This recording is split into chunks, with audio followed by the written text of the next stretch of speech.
Today, Republicans are settling on a strategy to counter the immigration reform plan that the president is enacting by executive action.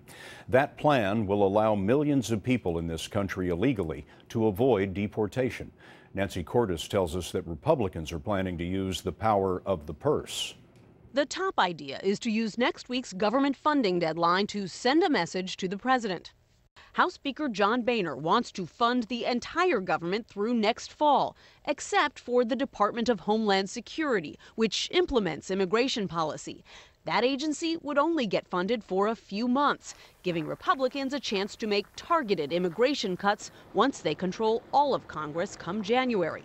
Some conservatives want to try to make those cuts now, but most GOP members seem to side with Boehner, who is trying to avoid the kind of funding fight that led to a government shutdown last year.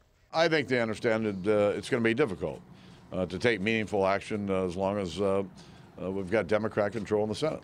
The chances of a shutdown dropped dramatically this afternoon when Senate Leader Harry Reid signaled he might actually be open to the Boehner bill.